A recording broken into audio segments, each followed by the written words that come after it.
Cool, it should be going. Hello everyone, good morning, afternoon, evening, wherever you are joining me from in the world. Hope your last week of isolation is breezed by as quickly as humanly possible. I know mine has disappeared in a wave of a huge amount of work. There's no NATS 2020 update this week. As I mentioned in last week's stream, if you didn't catch it, Steve and I, Guy Next Door, and I are looking to make an official announcement on June the 1st. That hasn't changed. You'll hear more about that on June the 1st unless we make a decision earlier. So that's all I have to say about that. If you want a full catch up on that, check out last week's stream, which is available on Laserforce Auckland's YouTube channel. So this week I want to say a big thank you to everyone who gave me suggestions after last week's stream. I really appreciate all the suggestions and feedback and comments coming through. It's been awesome. I haven't had a chance to action everything that's been sent to me. So if you have sent me an idea or given me some feedback and you don't see your change here, please don't be offended. I just basically prioritize stuff by what I could get done, and unfortunately the last half of the week for me got quite consumed by my actual work job, the thing that gives me money. And so I got substantially less done on this than I would have hoped, but I have got a backlog of things to do, and I am adding to that as people send me suggestions and ideas, so please feel free to keep sending them in. Everything is being noted and really appreciated. Right, so without further ado, let's jump in and have a look at where we're up to this week. I'll let it tick for the first, I'll let it tick for about 60 seconds or so before I start talking, just to let people digest it, because I do appreciate there's a lot of information going on screen, and people will want a chance just to figure out what's happening before I start rambling on. So let's get on with it.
So as you can see, lots more happening on screen now. I'll just sort of talk through the changes as I implemented them.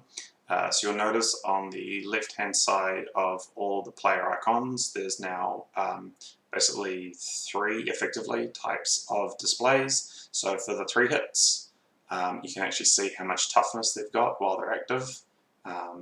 So in the case of Guy Next Door at the moment, he's sitting on 1 toughness. I'm still respawning, Joe's Light's respawning, there we go, Kamikaze. So we're all back out, we're all sitting on 3 toughness, except for Guy Next Door who's on 1 toughness.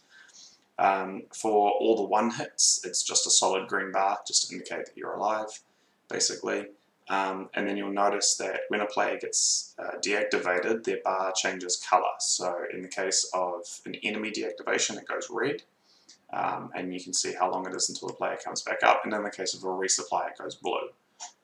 So if your own team's ammo or medic has hit you, it'll go blue, just to give you an idea of where the players kind of are. And I think it gives quite a nice visual display as to what's happening.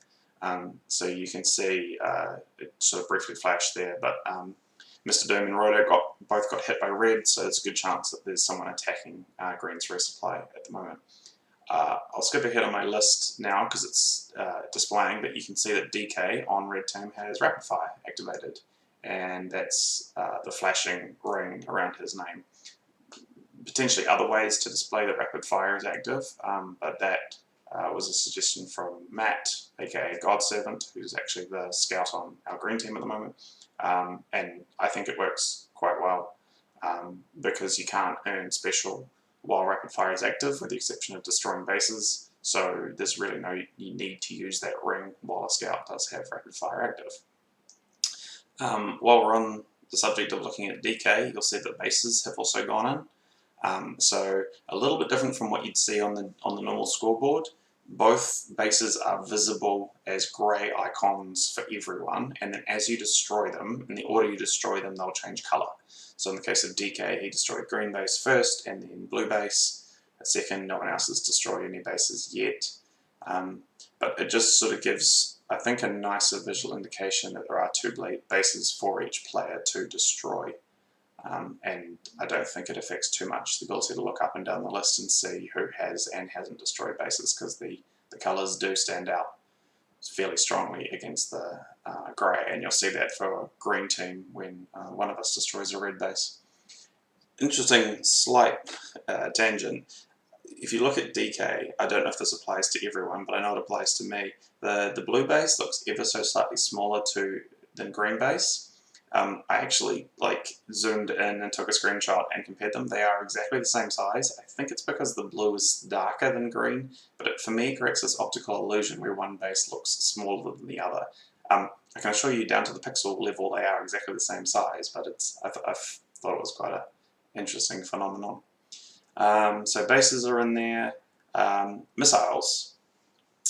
You'll see that all 4 3-hits have 5 missiles next to their shot counters now. I haven't yet got to the point in the game where where it'll show you what happens when someone does sink a missile, but if memory serves, it's not too far away. I think Guy Next Door sinks the first missile of the game, and I think he does it relatively soon. So you can see that God's Servant has activated his rapid fire. Just hang on a bit, because I don't think 9 minutes-ish, yeah. I don't think it's far away. Keep an eye on the missiles. I think Steve does sink the first missile from memory. And yes, this is the same game TDF that I used in the stream last week. I haven't actually tested it with a different one yet. I don't expect it will make any difference, but that's on my list of things to do, is to test with different files.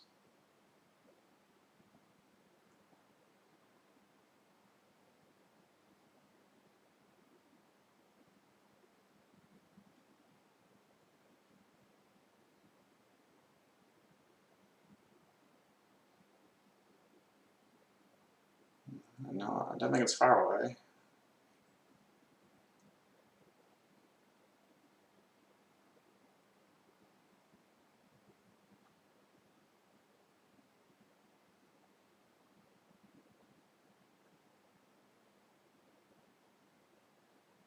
Alright, well, while I wait for a missile to come through, I'll keep talking my way through. Yeah, so I've put some boxes around the MVP stats and the tracker just to give them a slightly nicer delineation in terms of the area that they take up. Oh, there we go. Joe Light sank the first missile, so you can see it's turned green, which indicates that he had an enemy player, and he hit Kamikaze because it's got the heavy symbol next to it. So telling you what the result of that missile was and where that missile ended up going, basically. So there are 4 colours for missiles. Green means you hit something that gives you points, be that an enemy player or a base. Yellow means it was whooshed, so you pulled the trigger too soon and it missed. There you go, Joe's just missiled Kamikaze again. Red means you've hit your own team, and the purple missile of shame means you've missiled your own medic. So yeah, I don't think there's any of those in this game, but it'll be rather entertaining to see how many people pick up the purple missile of shame in Nats, and maybe we should consider having some sort of wooden spoon style trophy for that one. Maybe you've got to buy everyone around, although they could get quite expensive. Be great. I think I use my first missile on a base, so it'd be great for that one to pop up just so you can see how different it looks. I don't think it's far away.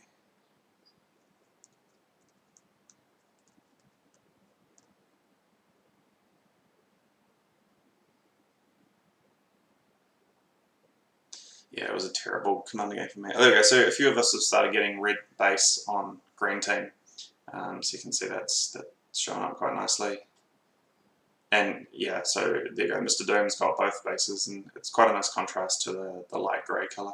There we go. So yeah, so green missile for me, but you can see I've used it on red base rather than using it on a player. We were pretty desperate for nukes at this point in time because, as you can see, we've been hammered. Right, so the thing to watch out for now, there we go, sunk one into a scout. I think it was DK that I got. Keep an eye on Rodak's icon. So he's down to 1 life, and I don't think he's going to hang on for much longer. So just keep an eye on his icon as he runs out of lives. Yes, Steve, the flashing ring means rapid fire.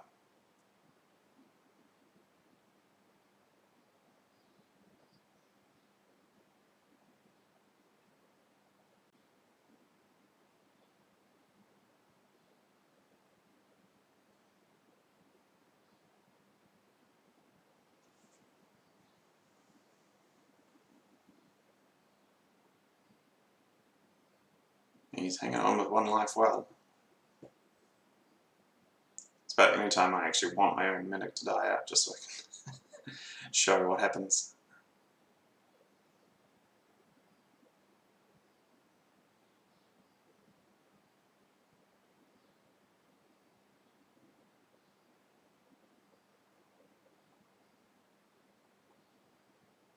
There we go, and he's out of the game. So that's kind of the last major change that I've made.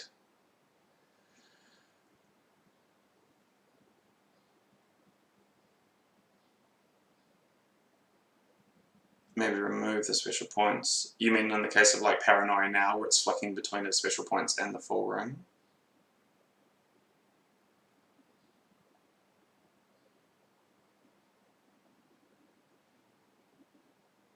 Could do that, yeah, for sure. A separate flashing icon, potentially, but kind of like I said, as I said at the start, the scouts' special points don't matter while they've got rapid fire active. So it seemed like the best place to make use of it. I mean, if there's another suggestion as to where else I could put it, I could always put a separate icon on there.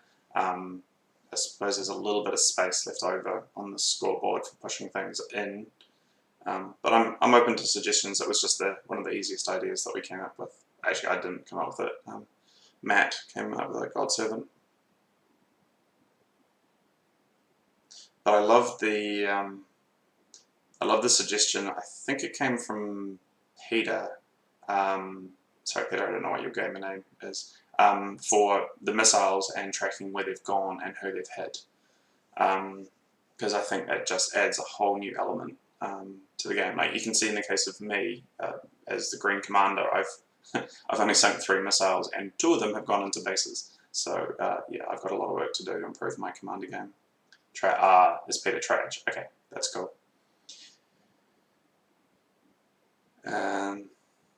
You still get special points in some cases. Yeah, I think only destroying the base is when you get it, and even then you've got it active.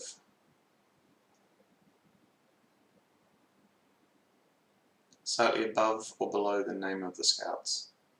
Oh, okay, yeah. Could do that. I just need some sort of icon to display for that. But I'm sure I could source something like that off Google Images. Did I miss the nukes? I haven't put anything in for displaying nuke drops yet, but given that both commanders are on 0 nukes, I'm going to suspect that we both have dropped ours. Although I'm getting closer to, I think, my 3rd. Yeah, the nuke icon is something I have fairly high up the list for next week because I appreciate that it's an integral part of the game.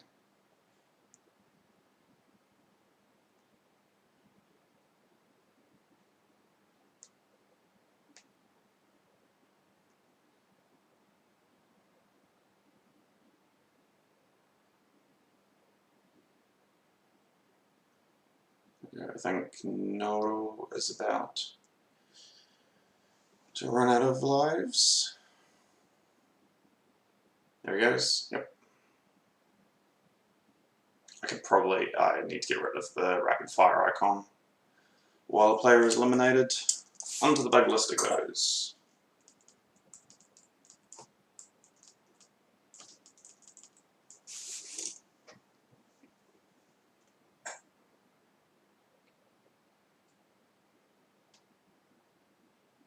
The other suggestion that's fairly high up my list is to have a little icon display above the heart and the lives and shots counter when a player does get resupplied. Slightly more technically challenging to do, not impossible, but just ran out of time to do it this week, so hopefully having it done by this time next week for the stream.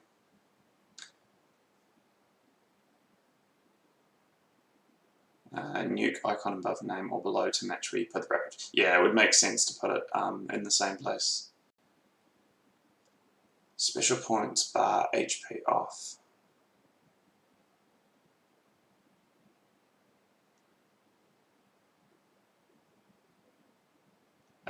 Matt, can you clarify what you mean?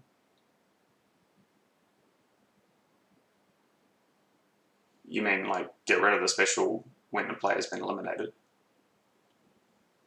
The kill feed is too small, especially for smaller screens. You're talking about the tracker on the sort of the right hand side below where my webcam is?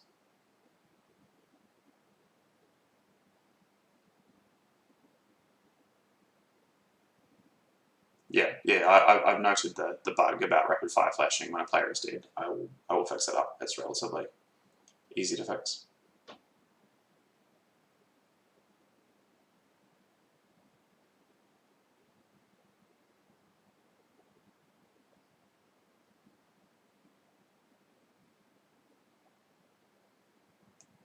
And that was a pretty comfortable win for Red Team.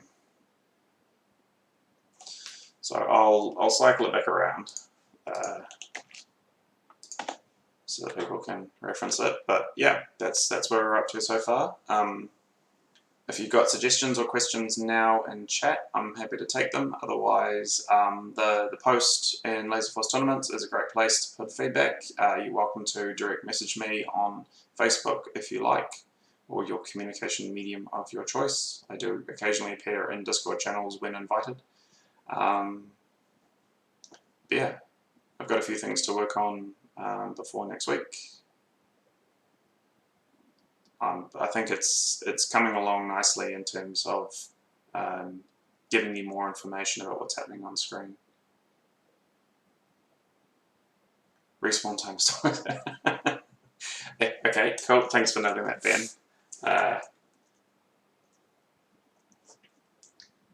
I'm on nukes. Cool. Yep. Finding bugs all over the place. That's why it's good to have lots of eyes on this stuff, because I can get lots of feedback on it.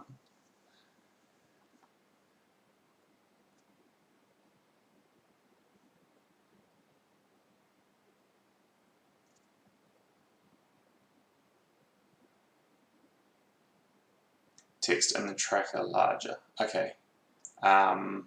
That may mean fewer lines are visible. Is that going to be, or they're going to be closer together? Would everyone be okay with that if I made the text bigger?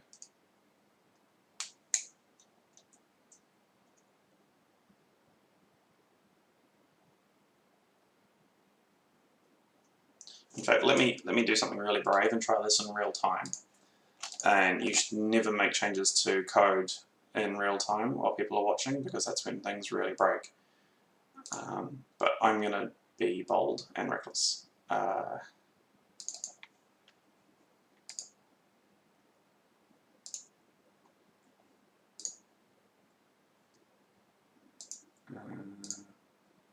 got it set to 8.25, so let's increase that up to maybe 11. And let's see what this does.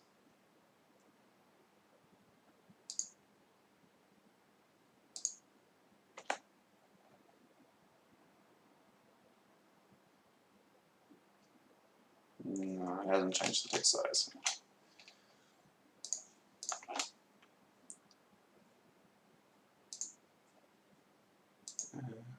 We are standby.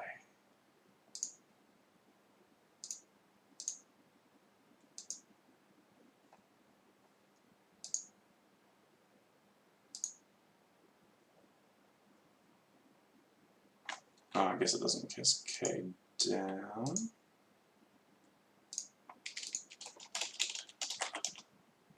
That's probably going to break everything horribly.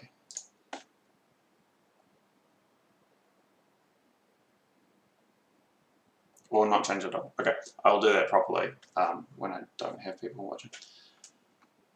What have I missed? Bigger and taller fits or make more lines.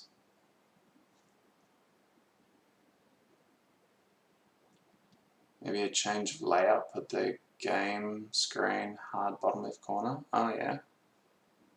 And then move MVP, make it to bottom right corner to align with the webcam feed. Yeah, I could make the scoreboard smaller. The intent for the area below the tracker is for where the Twitch chat will go during the tournament. But I suppose that's not necessary. I can always take up some more of that space. Okay, but I'm definitely hearing bigger font on the tracker.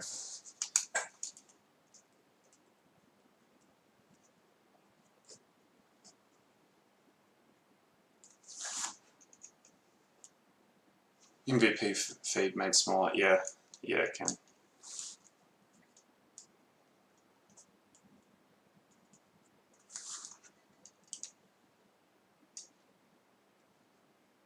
So maybe I'll look at moving the MVP over to the other side, making it smaller, and increasing the font size. I'll have a play around with it and see how it looks through the week. Is all the other text readable? Like, is the scoreboard readable in the MVP?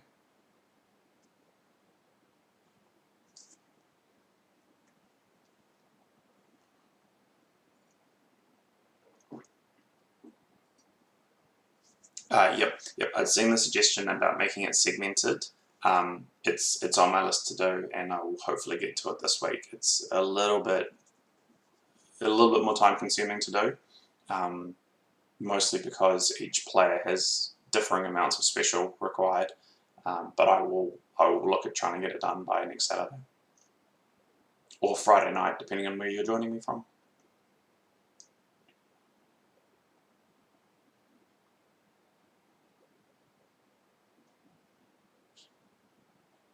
On that note, like, I definitely agree with doing it for the special points. Do the health and shots bars need the same segmentation, or are they okay just being continuous lines?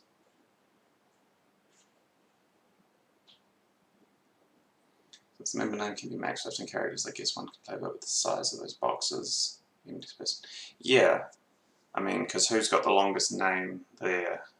Probably between Guy Next Door and Ninja Jack. Gee, how many letters you got in your name? 8, 11? Yeah, so I'd maybe need to create one that's 15 characters long and see how much space it takes up. But I could probably reclaim some real estate. I kind of want the scoreboard to be the main part of it, because that's, I guess, the primary thing everyone's looking at.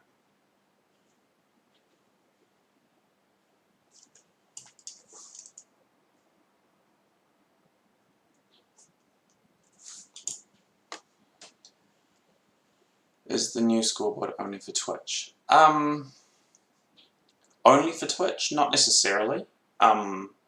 If hypothetically you wanted to use it for something else, that's okay. Where I need to be a little bit cautious is that the scoreboard, like the default scoreboard, is, I guess, part of Laserforce's, I don't want to say intellect, well, I mean, it's probably part of their intellectual property, but it's probably part of what they expect to have displayed when they're running it. So if you're thinking about, say, using it for a site display instead, there probably needs to be some careful conversations around whether or not we can do that. I'm sure it's not a problem for streaming it to Twitch, because like at Auckland, when we do eventually host Nats, the default scoreboard will be on display. I want to be careful I don't put myself in a difficult position. But the scoreboard is available for anyone who wants to use it. I'll make it available as a full package when it's done. If anyone wants to start looking at the code base now, don't know why you would, but if you do, let me know. I can give you access to the GitHub repository. But yeah, I mean, it's not proprietary. It's not just for Auckland.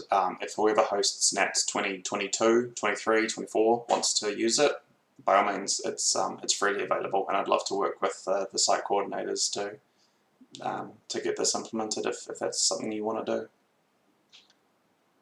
How can I send me a mock lab? Depends on the form of the layout. If it's under 10 megabytes, feel free to just ping me on Facebook, or if it's larger, then what I usually do is just upload it to Google Drive and then send a link to that. Just a JPEG. Just ping it to me on Facebook if you've got me. If not, just Greg Holmes.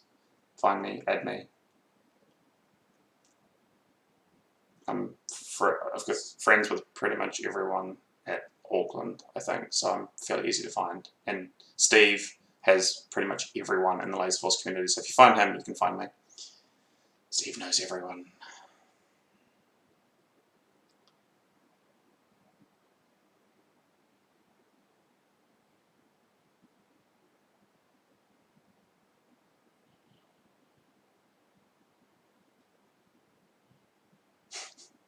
Yeah, you are.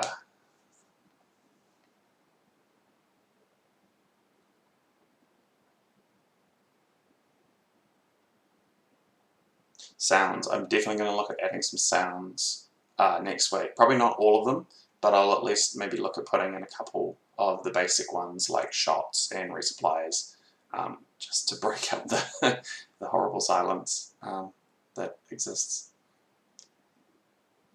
I should writing stuff down, always a good idea. Cool, so that's probably about it. If anyone else has any more questions or comments, flicking through quickly now. Just a quick stream. I'll probably stream for about half an hour. I'll do the same thing again same time this next week. Same day, same place.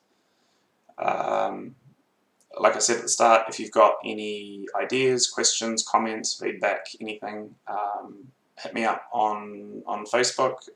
You could email me if you really wanted to. The Laserforce tournaments page is fantastic. Traj/Peter created a thread which has got a whole bunch of suggestions from him and then suggestions from other players.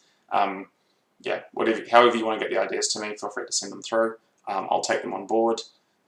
Stuff mostly gets prioritized based on how easy it is to do, just so I can get changes in quicker. So yeah, if you have made a suggestion, you don't see it appear for a while, don't take it personally. I probably think it's a good idea. I just need to get stuff in place before I can make it happen. Cool, so that'll be it from me. Stay safe, everyone. Social distancing, all of that good stuff, and hopefully the world will get back to a normal state sometime soon, and we can all get back to playing Laserforce, which I know we all desperately want to do. So I'm going to steal Steve's outro for the resupply. Always remember to backtrack, kids, and I'll see you all next time.